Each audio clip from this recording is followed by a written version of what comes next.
Hello and welcome to this NET English Mythconceptions video. Now today we're going to focus on Macbeth and one of the key quotations from the text people tend to talk about quite a lot, which is "Stars hide your fires" from Macbeth in Act 1 Scene 4.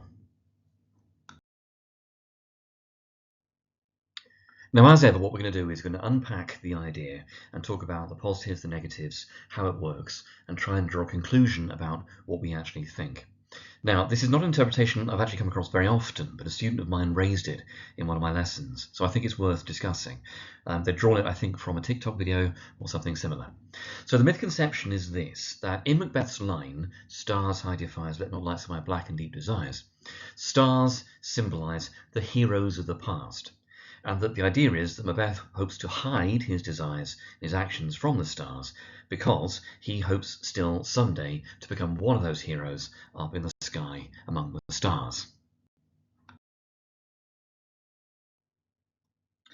Let's talk about stars. Now, stars are quite a complicated symbol in Shakespeare's plays, but they're a useful one to talk about. Now, an audience at the time would have held a real mixture of beliefs about stars and their symbolic value. And it's a mixture of scientific, of astrological, of religious and superstitious beliefs, all woven into this single symbol. Now, unfortunately for the mythconception here, this interpretation that we're discussing, the idea that stars are somehow linked to mythological or heroic figures is not one you'd have found in Britain at the time. It's much more of a Roman or a Greek idea, although you do also, I believe, find it in Native American cultures, in Mesopotamian and Chinese mythologies. Now, although a Jacobean audience would have been familiar with Greek and Roman culture, it would have been as a reference frame. They wouldn't have believed in Greek or Roman gods.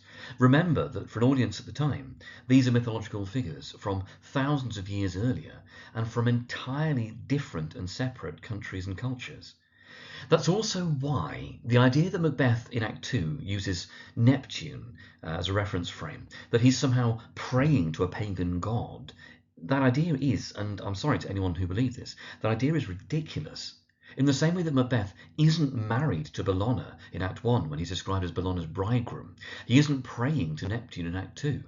They're just cultural and image reference points that an audience would recognise. Now, what Jacobean audiences were taught and what they were encouraged to invest in was the belief that they lived in a divinely ordered universe. Now, that's why many of the key ideas that we end up discussing contextually involve structure. Things like the great chain of being, things like the divine or natural order, things like the divine right of kings. Jacobeans were taught by the church and encouraged to believe socially that they lived in a geocentric universe, essentially that the earth was the centre of the universe, and that all celestial bodies, like the moon, planets, the sun, the stars, these were all fixed in spheres that rotated around the earth, that basically God had put everything there and in the right place for a reason. And at the centre of all of this was the earth and this divine order. However, Jacobeans also believed that stars and planets could influence human behaviour, that they could influence fate and natural events. And this goes back to that religious aspect. If God put all these things there, then understanding them means you can work out God's plan. So horoscopes, for example, which we still have culturally, were taken so seriously that if you were attempting to use one to predict the death of the monarch, that could see you imprisoned and potentially even put to death. The problem here is that that belief is in two parts. Firstly, that understanding the stars means you can predict the future, but also that stars could shape or influence what future actually happened. Disturbances in the stars, so comets, eclipses, and so on, could be omens or causes of political or social upheaval, or equally they could reflect upheaval that was already happening. So how should we interpret this quotation? So when Macbeth tries to order these stars to hide your fires, so that light can't see his black and deep desires, there are several layers to this, and several valid interpretations that do make sense. Firstly, what he wants is to hide from people. And this is perhaps the most basic idea. Stars give light, So telling the stars to hide your fires is Macbeth hoping that no one sees his black and deep desires, essentially that the fires are hidden so that his inner darkness can also remain hidden, this shameful immorality. And then also by extension the black acts that he's already considering. Now Macbeth, remember, is really concerned early in the play with what people think of him. He likes the approval of his peers, their golden opinions. He likes being recognised and rewarded by Duncan. He hath honoured me of late, he says, although there is also a case to be made that potentially he perhaps feels underappreciated or unappreciated after Malcolm's elevation to being Prince of Cumberland.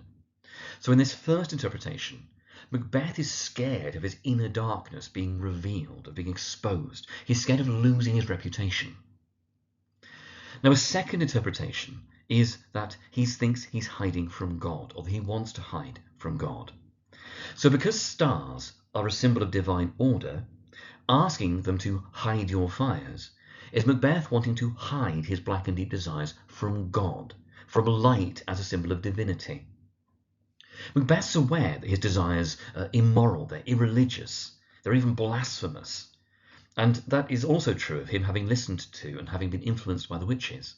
Macbeth is consciously choosing to follow a sacrilegious and anti-religious path, but he's maybe still hoping to hide it from divine judgment. Now, stars are also a symbol, of course, of divine order. So Macbeth trying to become king is something that goes against this. So what he's hoping for is success in his disordering actions. Now this would of course be seen by an original audience as essentially futile. The belief at the time is that God is omnipresent, omniscient and omnipotent. He's all present, omnipresent, he's all knowing, omniscient, and he's all powerful, omnipotent. So Macbeth isn't going to get anything past God. He's just damning himself. A third interpretation is, of course, that he thinks he's hiding from fate, or wants to hide from fate.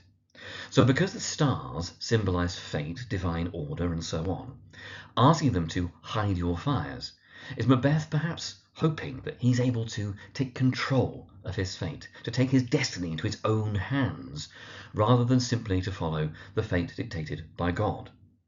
Now obviously there's an irony here, in the sense of him trying to take control of his fate by trying to make the prophecy made by the witches come true. In a sense, he's trying to control his fate in order to achieve his fate, and thereby, of course, he brings about his ultimate fate at the end of the play, which restores order. And remember that, fundamentally, every single problem in the play comes back to the dangers of disorder, and that every solution in the play comes back to the restoration of order. As a side note, it's also worth remembering that this problematizes the popular interpretation that Macbeth is a good man at the beginning of the play. Remember, the witches haven't told him to think or to do anything evil. They are servants of evil in terms of culturally, mythologically, and so on. But all they've done is simply told him he's going to become king. It's Macbeth who leaps to the idea of murdering Duncan. Although the witches are catalysts for his choices, the black and deep desires he refers to here come from inside Macbeth. They don't come from the outside. So to return to our mythconception, no, stars in the play don't symbolise the heroes of the past. That's far more the Lion King than it is Macbeth. What they do symbolise, though, is numerous things. Macbeth's fear of his dark side being revealed, fear of losing his reputation, it's divine order, it's God's judgment, it's also fate and God's divine plan. And therefore, collectively, Macbeth's willingness to risk, to sacrifice everything, even the stability and the order of the entire world, even his own damnation, in order to fulfill his selfish desires. So there we have it. No, stars are not the heroes of the past, but they are a very, very interesting motif. Hopefully that's been clear, and hopefully that's been useful. And as ever, do ask any questions you have to your English teachers, and I will see you hopefully in the next one of these.